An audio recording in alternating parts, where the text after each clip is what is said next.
ආයිබෝවන් southern Fortress cooking channel එකට සාදරයෙන් පිළිගන්නවා.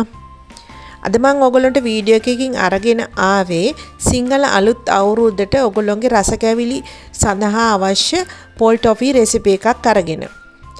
එහෙනම් අපි වීඩියෝ එකට ගිහින් බලමු මේක හදාගන්නේ කොහොමද කියලා.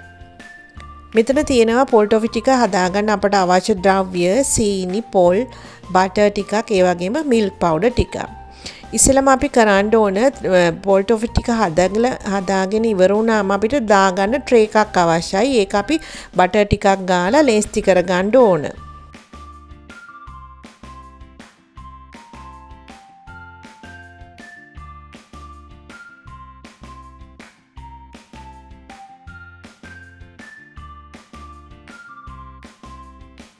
මම මේ භාජනයේ තමයි පොල් ටොෆි ටික හදාගන්නේ. ඒක නිසා මම ඒකට ඉස්සෙල්ලම ගාගත්තු පොල් ග්‍රෑම් 200 දානවා. දාලා ඉවරලා ඊට පස්සේ ඒකේ කෑලි, එතකොට පොල් කෙඳි වගේ දේවල් තියෙනවා. ඒව ඉවත් කරගන්න. ඊට පස්සේ මෙතන අරන් තියෙනවා සීනි ග්‍රෑම් 300ක්.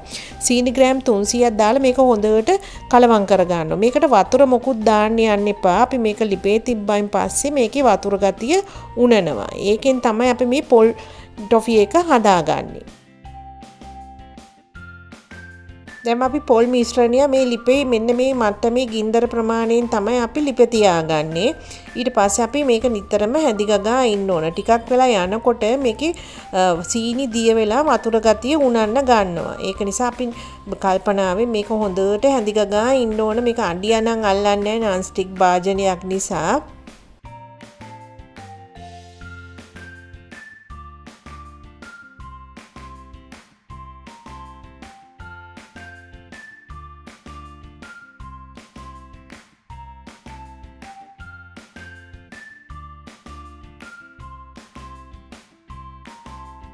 ලිපේ තියලා විනාඩි 5ක් විතර යනකොට මෙන්න මේ විදියට වතුර, ඒ කියන්නේ සීනි දිය වෙලා වතුර උනන්න ගන්නවා. ඔයගොල්ලෝ එතකොට නිතරම හැඳගගා ඉන්න.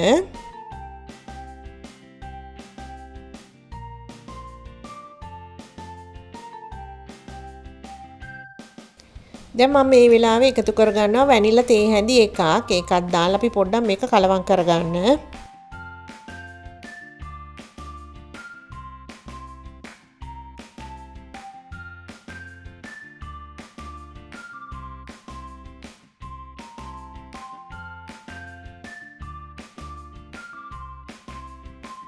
දැන් මම මේ වෙලාවේදී එකතු කරගන්නවා කිරිපිටි පවුඩර් මේස හැඳි එකක්. මේස හැඳි එකක් දාලා මේ ටික හොඳට කලවම් කරගන්නවා. කිරිපිටි දැම්මම පොල් ටොෆි එක හරිම රසයි. ඊට පස්සේ මම මේක හොඳට කලවම් කරලා ඉවරෙන් පස්සේ කලරින් චූට්ටක්, ඒ කියන්නේ බිංදුවක් විතර වගේ ප්‍රමාණයක් එකතු කරගන්න. වැඩි වුණොත් මේක ටිකක් කැත පාටක් තමයි එන්නේ.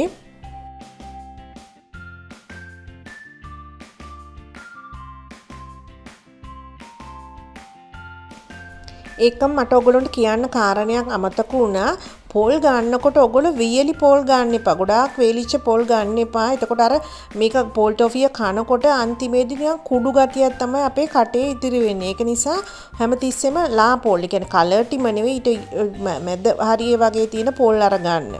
ඊට පස්සේ මම මේකට එකතු කරගන්නවා බටර් තේ හැඳි එකක්. බටර් ටිකත් එකතු කරලා මේක හොඳට කලවම් කරන්න. බටර් දැම්මම පොඩ්ඩක් අර මේකේ තියෙන වියලි ගතිය නැති වෙලා අර එකතු වෙනකොට මේ බටර් එක හොඳට ඉක්මනට හයි වෙන්නේ නැහැ. ඒක නිසා මේ බටර් ටිකක් දැම්මම මේ අපිට පහසුවෙන් හදාගන්න පුළුවන් පොල් ටොෆි එක ගල්. ඒ කියන්නේ හයි වෙන ගතිය අඩුයි.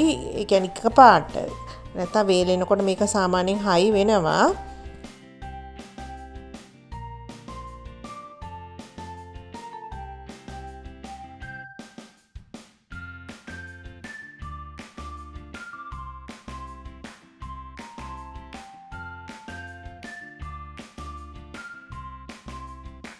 පොල් ටොෆි හදනකොට ඒකේ හදීගෙන එන පදම අපිට බලා ගන්න පුළුවන්. ඒ කියන්නේ මෙහෙම ඉරක් ඇන්දම එතන එකතු වෙන වෙලාව වැඩි නම් මේ හැදිලා තියෙන එකතු වෙන ඉක්මනට එකතු වෙනවා නම් තාම හැදිලා මදි.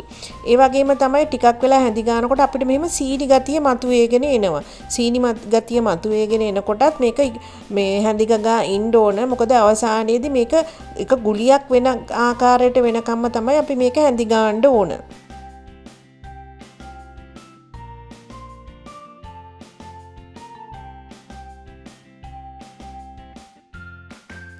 දැන් මේක පදම හරියාගෙන එන්නේ. දැන් මේක එක ගුලියකට වගේ එනවා හැන්දට. මේ බලන්න.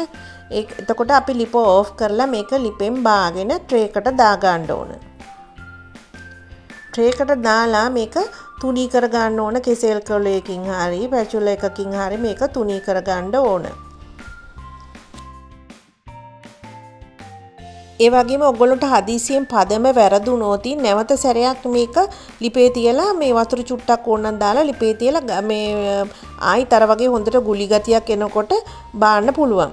එහෙම නැත්නම් දැන් මේක තුනී කරන වෙලාවේ මේක හයි වෙලා වගේ තියෙනවා නම් ඒ කියන්නේ තුනී කරගන්න අමාරු නම් ආයිත් ඔයගොල්ලෝ ලිපට ඒ කියන්නේ ලිපේ තියලා වතුර චුට්ටක් දාලා නැවත මේ මට්ටමට අරගෙන තුනී කරගන්න. බය වෙන්න එපා කොයි වෙලාවකවත් පොල් ටොෆි, කිරි ටොෆි වගේ ඒවා හදන වෙලාවදී නැවත ඒක කරන්න පුළුවන් අපිට.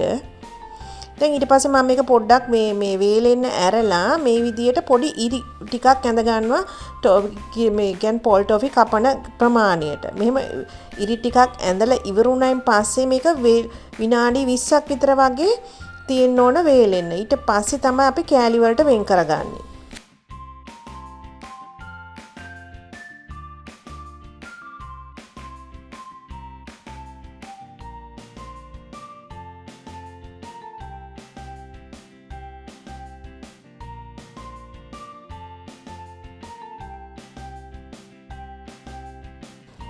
දැන් මම මේක විනාඩි 20කට පස්සේ මේ බලන්න හොඳට දැන් මේක කැපෙනවා කෑලි. මේ විදිහට මම කෑලි 20ක් විතර මේ ප්‍රමාණයෙන් කැපුණා.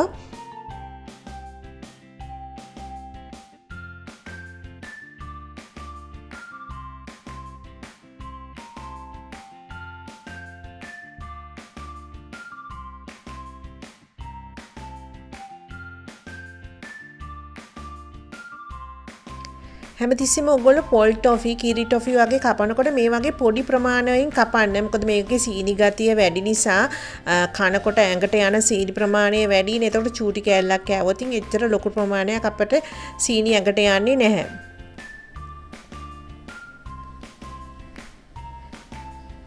ඔයගොල්ලෝ මගේ වීඩියෝ වලට කැමති නම් මාව subscribe කරන්න. එහෙනම් සුබ දවසක්.